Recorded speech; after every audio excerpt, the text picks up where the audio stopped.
Blame it all on me. Just can't live without you.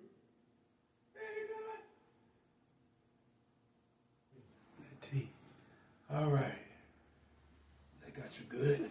There. There. All right. In 3, 2, 1. We ain't got no wings, but we still wanna fly.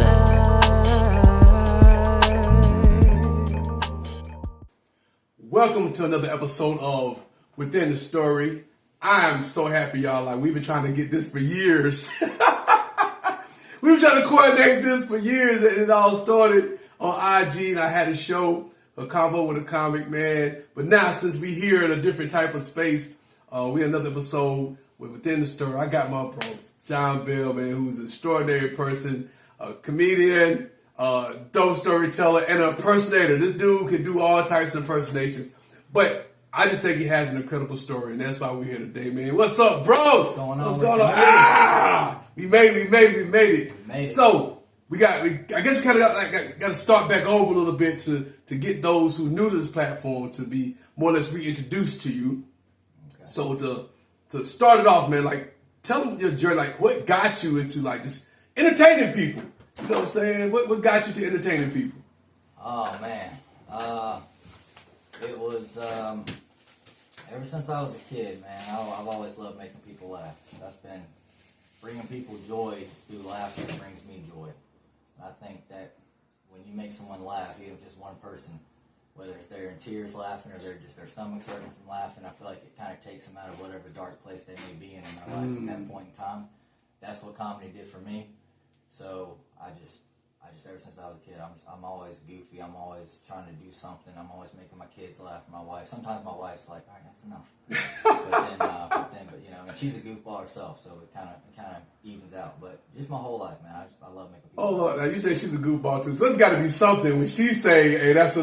Oh yeah, no, you know you done hit the ceiling when she's like, "All right, cut it out, man, that's enough." But then she can go, 15 minutes of just husband jokes, and I don't have any comeback. If I say the wrong thing, I'm sleeping on the couch. So I understand, man. So like you were, matter of fact, okay, you said you kind of watch comedy. Who are the people that really inspired you to kind of, I like that. I'm gonna try to do this myself. Oh man, Jim Carrey, Adam Sandler, David Spade.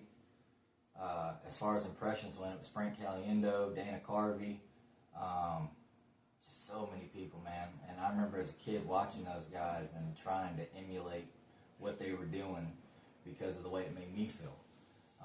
And I feel like people don't really take the time to really sit there and watch somebody's craft and be like, man, he's telling my story, or she's telling my story, or this is how I feel about a certain situation, whatever it may be in life. And like I said, that dark place that we all go in sometimes, or have been in, or coming out of, or going into, I feel like laughter is the best medication, because I feel like when you're laughing, you're forgetting about whatever problems that are in your mind or in your heart.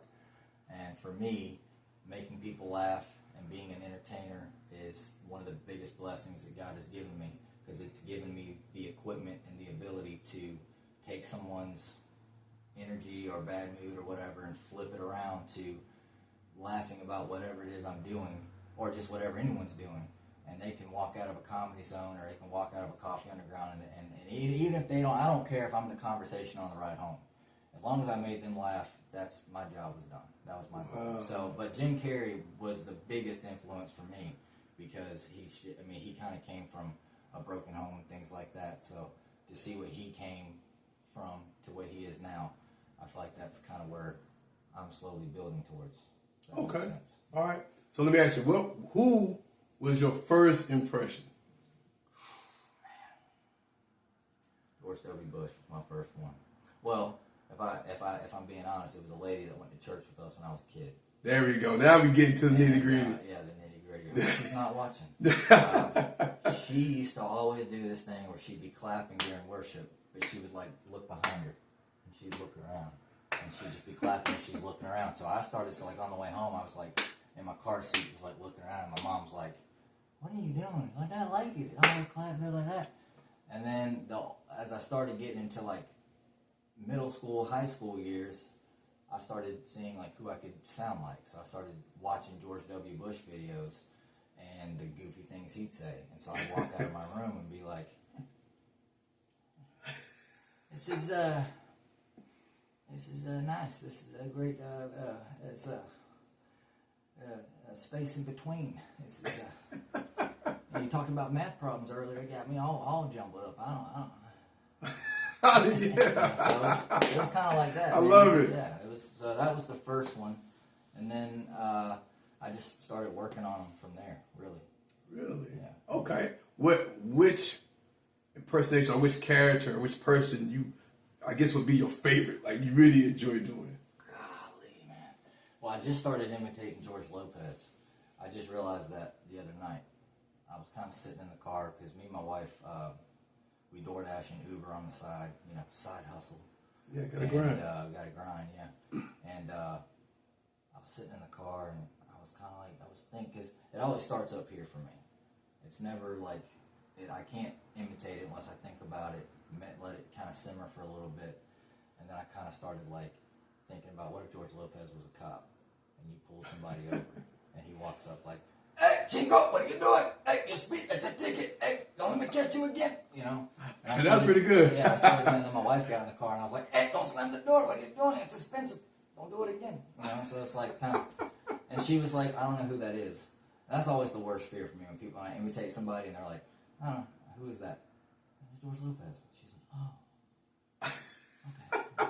That's a bit within it, so you should do that. Like describe how it is people don't get your impersonation. Yeah, that's a bit right there. Yeah, I've had that. I've literally had that in the middle of a set. Somebody raised their hand and like, we don't know who that is. Like it's Bill Clinton. Yeah. You don't hear the cadence in the voice, baby. Yeah, you're looking good. Looking good, Moody. Got the salt and pepper going on, baby. Yeah. Little salt. So yeah, I'm all salt, man. I'm all salt. No, all salt, no grain. All salt. Yeah. Now I'm telling you what I remember, man. When we did the interview, it was during the pandemic. Of course, y'all remember the pandemic, and it was really cool, man. So we hyped it up, and like you had like your family coming through in the comment section and hitting the hearts and show love, and that was great feeling. You had your mom there, man. Oh, yeah. So I mean, how great is that? How big is that, man? To have your mom really, I guess she's seen you from the process from beginning to end. Man, she's a character herself, man. So that's where you get it from. Yeah, I get it. I mean, my dad too, but I mean, it's my mom was really the one that was always, do this person. Oh, why? It's like my brother. I can imitate my brother really well to the point where people think they're actually talking to him. His name's Josh, and that's where I kind of built my Barack Obama off of him because they kind of both go hand in hand. Oh. So like if my brother was talking, he'd be very, he's very, what's the word? He's very intelligent, articulate, very astute. Very astute. He lives in Charleston, gave his kids Charleston-sounding names. And what are Charleston-sounding names? I mean, he named his daughter Margaret. That's a Charleston-sounding name. Jones, Charles, Charleston. Clicking the dots here. I mean, that stuff. And then, I can't remember his other kid's name. That's horrible. But anyway, I would imitate him, and I would call my family, and I would leave voicemails as Josh.